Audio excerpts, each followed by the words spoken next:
Unsettled souls, and no, I haven't lost my mind. I'm trying to sync two cameras at once here. Christelle is helping on this one. And unfortunately, Google has done this again. But welcome to the Correct News. I've got all kinds of news for you today.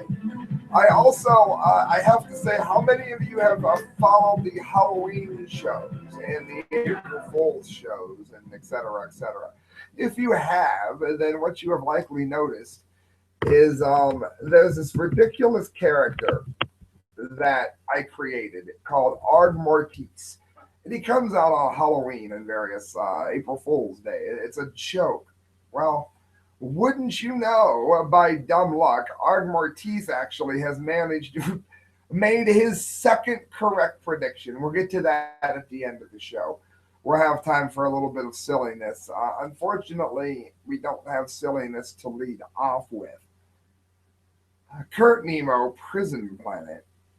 Arizona readies bill to outlaw citizens recording cops on private property. You got this? And those of you who are on low def, those of you that see me with a lower third, let me know how the audio is on this, because it's a new mic. It's supposed to be a new professional mic, and everybody said it sounds fuzzy, which is great because my other one costs like $5 and it always works. So let me know if this works. The Arizona Senate is posed to pass a bill that will outlaw citizens from taking video of police even on their own private property.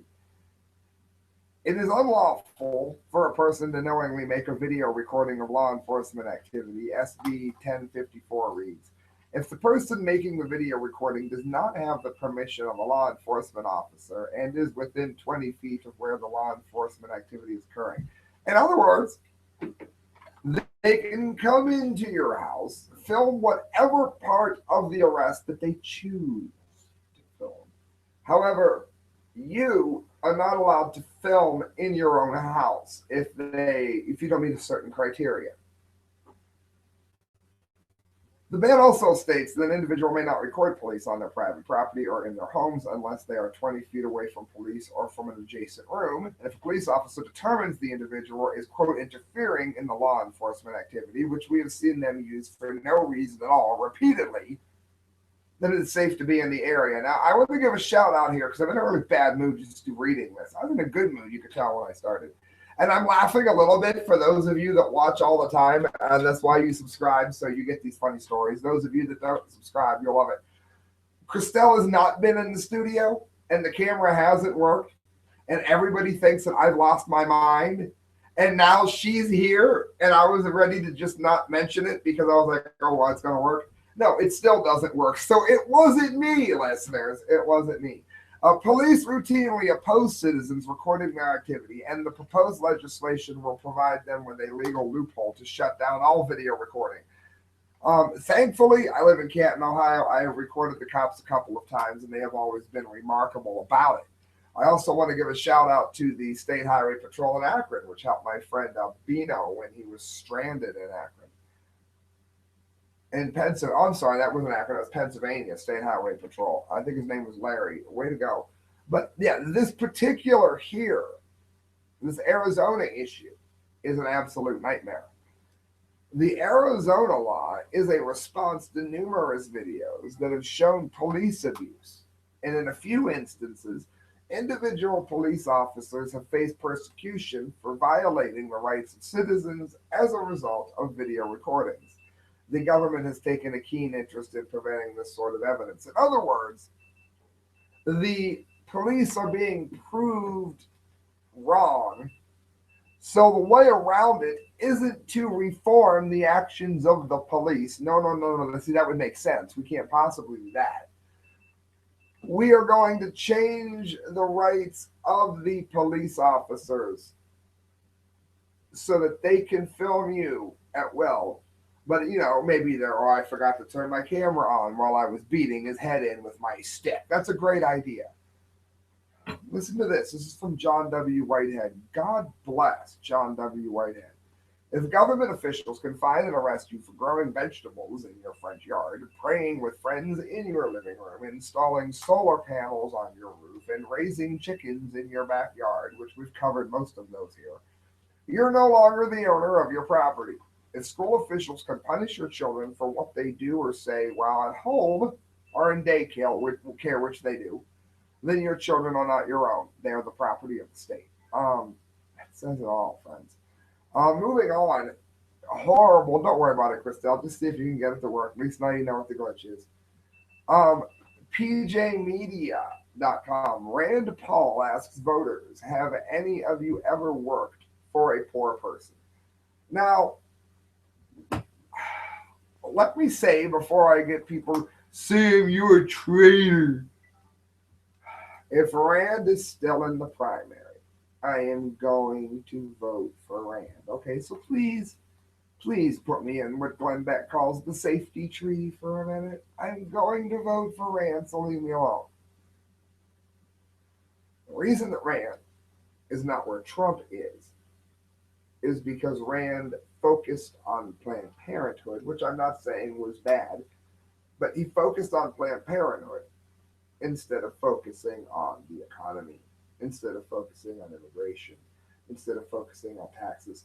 These are all Rand Paul issues. That's why he and Cruz were leading going into this.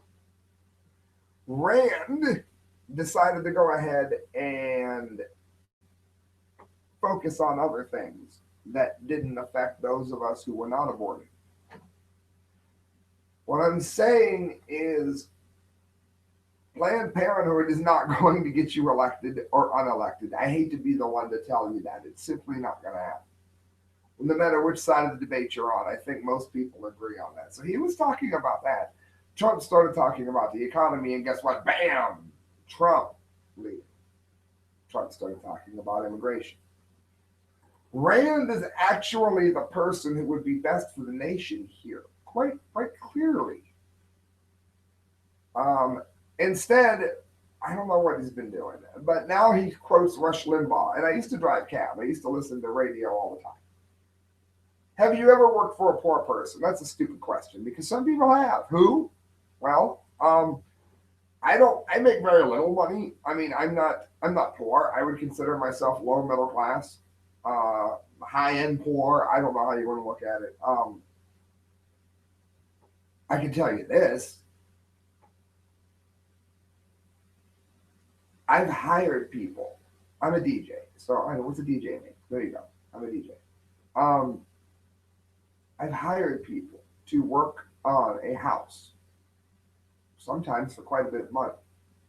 When my parents died, I inherited a small sum of money, and I used that small sum of money to go ahead and purchase a couple of properties that I have fixed up as I have been able to afford to do so.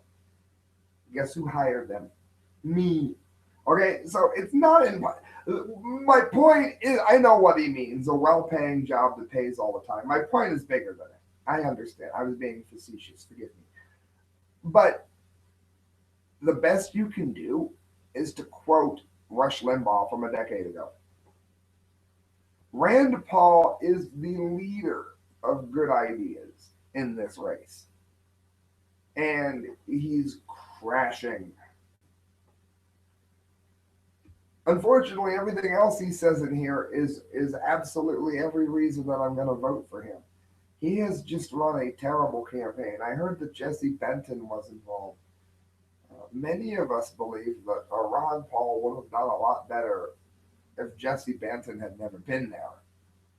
And that's proving true here, too. I would like to know to what degree Benton is involved in this because, oh, man. Republican presidential candidate Rand Paul framed the 2016 election as a choice between higher taxes to pay for more free stuff from the federal government or lower taxes to fund a smaller government. And he's right, 100% right. Again, I am attacking his campaign, not him.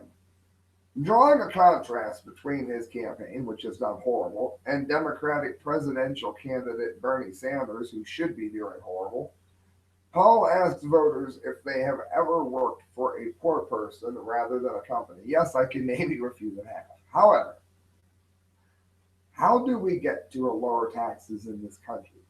You have to say you don't want everything for free and you don't want an enormous government if you are going to have lower taxes. He is correct. If you don't, what will you have? Your government will continue to grow and businesses would continue to leave. And it's going to be a problem. It's already beginning to be a problem, Paul said during a town hall in New Hampshire, and which is true. However, I am also, while very libertarian myself, and I'm for those of you that don't know, Gary Johnson might be running again, which is wonderful news because if Trump doesn't get it or Rand doesn't get it, I'm probably voting for Gary Johnson if that happens. I'm letting you know right now. I like Trump's idea. We will tax the living hell out of you when you bring stuff back in if you leave our country for another. I completely in favor of it. Call me a nationalist if you want, that's fine. I'm completely in favor of that. So that's the way around what Rand is saying here. But the rest of what he is saying is absolutely true. And again, I am going to vote for the man if he's still in it. But what happens if we get both sides going back and forth and they will pitch to you class warfare? That means poor versus rich. Bernie Sanders will tell you that we must tax those evil corporations because they're getting rich and they're getting all of the money. But have you ever worked for a poor person? The thing is, we're on the same side.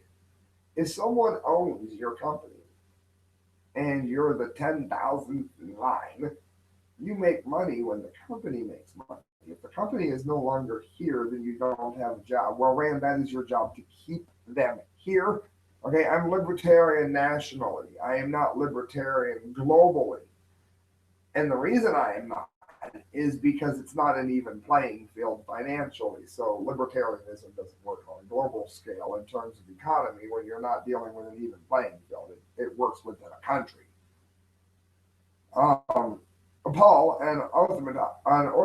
why can't I say that today? An orthodontologist urge Americans to consider everyone is interconnected and whether or not something that helps the business owner also helps the individual and employee.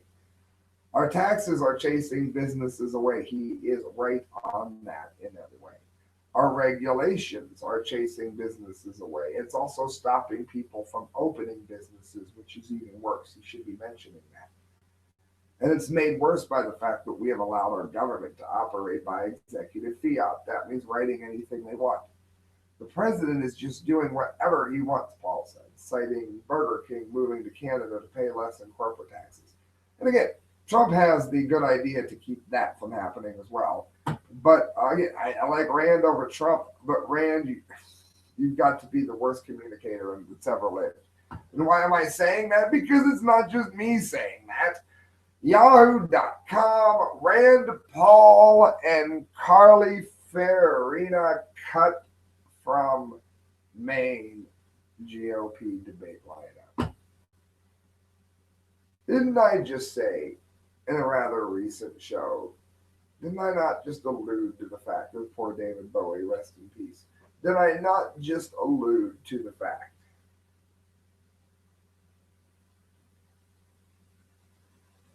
that Rand needed to step it up or he was going to give up? Des Moines, Iowa, Kentucky Senator Rand Paul and former technology executive Carly Fiorina, who just got put onto the main stage by popular vote, now will not appear on the primetime debate stage when the Republican Party's 2016 presidential class faces off later this week in South Carolina. Debate host Fox announced debate lineup Monday evening, dealing a blow to both candidates 3 weeks before Iowa's leadoff presidential caucuses. Just 7 candidates, the smallest Republican group so far, will be featured in Thursday's 9 p.m. Eastern Standard Time main event. It will be Trump center stage. He'll be joined by Texas Senator Ted Cruz, Rubio, Carson, Bush, Christie, Bush, for that matter, John Kasich, Ben Carson, mostly, Paul and Fiorina were united to participate and were invited to participate in the undercard debate. Paul said he would skip the second tier face off. An artificial designation as being in the second tier is something that we can't accept. So what are we looking at here? As Rand should have listened to the correct views and maybe gotten rid of Jesse Benton, maybe hired me, because Rand is right on taxes to a better degree than Trump is. Trump does a better job explaining it. So what are we going to do? Let's face it, Rand is done, okay? Can we just face that? I don't like it either. So what are we going to do? We can vote Gary Johnson or McAfee, and my guess is it will be one of those two that get the Libertarian election. It'll be Johnson or McAfee. Johnson did not do as good as we hoped that he would, but he did well. In some ways, there were instances where we just don't know how it is, but we know that Johnson was cheated. You can look up, just put it in any search engine. 10% Gary Johnson, Ohio, for the last election, presidential election. What did we see? A little over 1%, I think a little under 1% in Ohio. You don't lose 9 percentage points in 4 days in the state. So something happened. But having said that, it wasn't like he was going to be president. But something didn't add up there. But it's going to be Gary Johnson or it's going to be McAfee that gets the election. So we've got that as an option. And you have Trump. I like Trump. I don't love Trump. I like Trump. If it looks like we're going to have Clinton or Sanders, I'm going to vote for Trump because I don't believe in voting for the lesser of two evils, but I don't believe that Donald Trump is evil. I don't think he's as good as Rand Paul, and I don't think he's as good as Gary Johnson, even though Gary Johnson could not be more wrong on immigration. Other than that, Johnson over Trump. However, if it comes down between Sanders or Clinton, Mr. Tax or Mrs. Witch, then you've got to pick Trump. You've simply got to pick Trump. Does he have faults? Yes, he does. But he's not evil. Sanders is going to bankrupt the nation, and Hillary is just evil. If you don't believe me, I'm dying here. I'm so thirsty. Look up the correct views. Bernie Sanders questions no Sanders supporter can answer. So basically, that's where it looks like it's going because, let's face it, Rand is done. I'm sorry, that's your Rand update, and I'm not happy about it either. This is the Daily Sheeple. Something big is coming. The banks have never done this before. Oh, that's beautiful. I'm sitting there like licking my lips. They probably think I'm trying to imitate a goat. Nah. Financial markets across the world took a crushing blow last week as exuberant investors from Asia to the United States came to the realization that the economy may not be doing as well as the governments want us to believe. Well, I bet that is quite a crushing blow indeed. How many times have you heard me say, I don't care if you have to buy the tiniest bit in the whole world, the tiniest little nippy bit. Make sure that you get yourself silver, gold. I don't buy copper because I'm allergic to it, but you get the point. They aren't alone, according to insiders. There's a lot of people saying there's something big, and the high net investors are positioning themselves for the physical precious metals. That is not the paper gold, but the gold that you actually buy. You can buy gold without your name on it, and look up how to live without banks, and look it up, friends. It tells you how to buy gold and silver without your name even being associated with it. Says you aren't alone. According to insiders like First Mining Finance, as you see on FactCam, Mineral Bank founder Keith Neumeyer and silver investor David Morgan in an unprecedented major move of financial institutions operating in the shadows are reportedly gobbling up silver and gold coins in small bullion bars at such extreme levels that mints in Australia, Canada, and the US are able to keep up with demand. Unable to keep up with demand. You can buy tiny, tiny bits. As a matter of fact, who's still listening? Anybody still listening? If you're still listening, go ahead and leave me a message because guess what? I'm giving away a small chunk of silver to whoever wins my little contest. Look up Dunce Cap of the Year. It's the last posting up there. Let me know at the beginning. It's part one. Which of the 12 stories you think is the dumbest? And I'm going to give you a little piece of silver if you win. And you don't have to win. Whoever gets the most votes doesn't win. Everybody that votes gets a pick, and then I pick it randomly. Even if your pick for Dunce Cap of the Year doesn't win. Being that gold and silver are often referred to as safe haven assets, and those of us who have bought it and lost money on it, people have laughed at, one can conclude with some certainty that someone somewhere is anticipating a serious calamity. And the fact that they are now essentially making these purchases in secret adds further credence to the notion that they know something that you don't. Or as George Carlin said, no, it's a big club and you're not in it. I think a small club and you're not in it. Either way, you're not in it. It says we've seen throughout history, and most recently in Greece, Zimbabwe, and Argentina, when panic and crisis are the order of the day, physical assets like gold and silver become the currency of the masses. Now you're waiting for me to pitch you a gold company, right? Well, I'm not going to. They don't sponsor me. I'm not going to sponsor them. I'm only going to tell you who I buy from. If I buy. If I bought in a while. Why? Because they don't pay me anything. I do want to give a shout out, though, to people that have always helped me, and I have always helped them, and that would be Change Transportation. So if you live within about a 50-mile radius of downtown Canton, make sure you call Change Transportation. Let them know how much you pay for a ride, and they will definitely match and or beat it. Listen to this, Breitbart.com. Now, look at this beautiful girl. Do you have a daughter or do you have even a son that, might be a little bit bent? Make sure they watch this because I'm about to make fun of the idiocy of this girl because what she did is one of the stupidest things I've ever heard. Was I this stupid as a kid? Yes. Was I this stupid? No. She joined ISIS and they killed her. Now,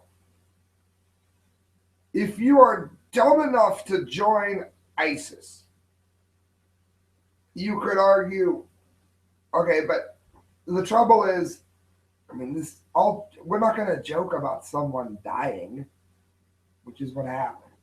She died. So, bring your sons, your daughters into the room. Hit share on this. This is important because this sucks, okay? Samra Kisanovic was used as a sex slave by the Islamic State before being killed while trying to flee, it was alleged. So she went to help them. She believed they were they were on some noble mission, right? This is what she got. The girl, along with 15-year-old Sabrina Silimalve, produced horrified headlines around the world in 2014. Two beautiful teenagers of Bosnian extraction who ran away from home in Austria to join the Islamic State. Don't look for us. We will serve Allah and we will die for him, they wrote in a farewell note to their parents. What they did was sign themselves up for abuse and basically treated like chattel. They became poster pinups for the jihad, donning burqas and brandishing rifles to pose with ISIS fighters. They took to social media to advertise the joys of life in the Islamic State, with Sabina declaring, here I can really be free. I can practice my religion. I couldn't do that in Vienna, she claimed, to have taken an ISIS soldier as a husband. She was 15 years old. And again, no, I wasn't that stupid at 15.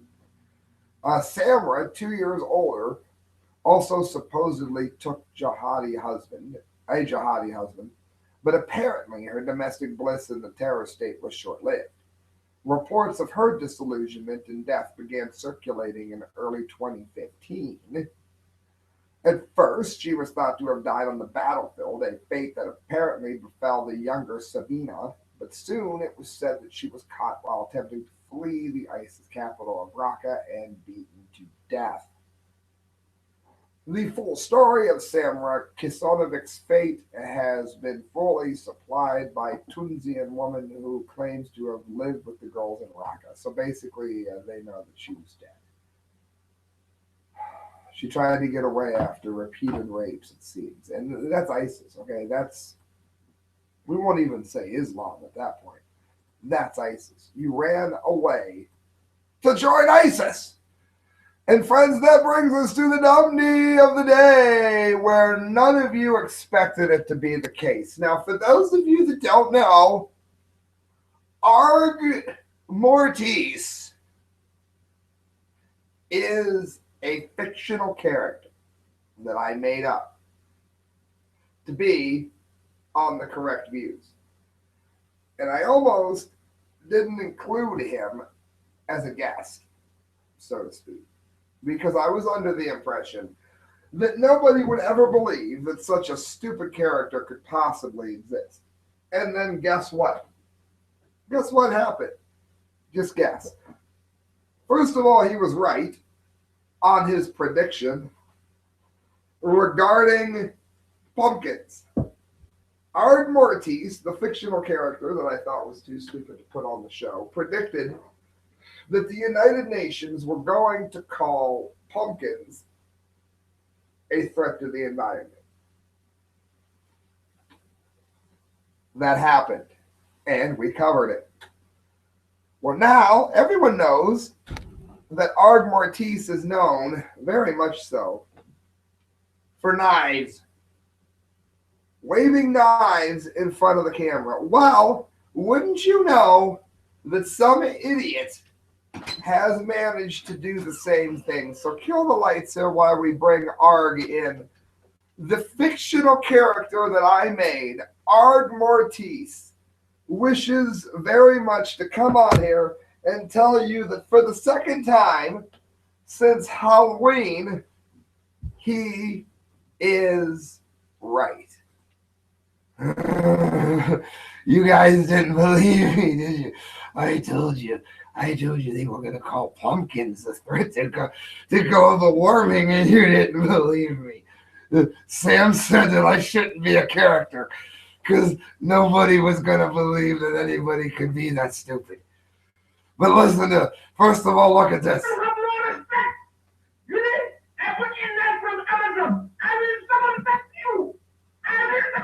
There you got some idiot swinging knives in front of the camera, saying he's going to castrate Donald Trump. Then the FBI came to see him. Oh, yeah. Oh, so you want a coffee, Arg Mortis? The FBI are going to put a baton up your ass. That's what's going to happen. Paul Joseph Watson, prison planet, a crazed Muslim and Hillary Clinton supporter, responded to Donald Trump's controversial comments on immigration by threatening to circumcise Republican frontrunner Donald Trump. The individual, her YouTube channel is entitled Ibalba. What the hell does that even mean? Ibal.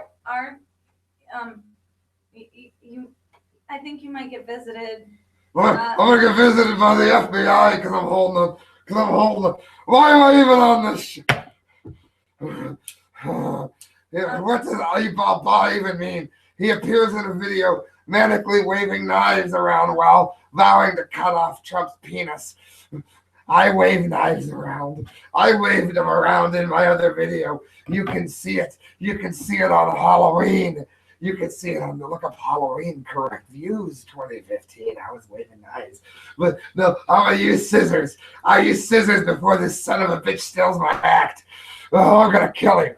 Donald Trump says, oh, no, I said I'm going to kill him. The FBI are going to come. Donald Trump says today on the news in front of millions of people that Donald Trump says they are going to ban Muslims from coming to America. States the man. Well, you know what? Louis Farrakhan also agrees. Well, you're going to castrate him too.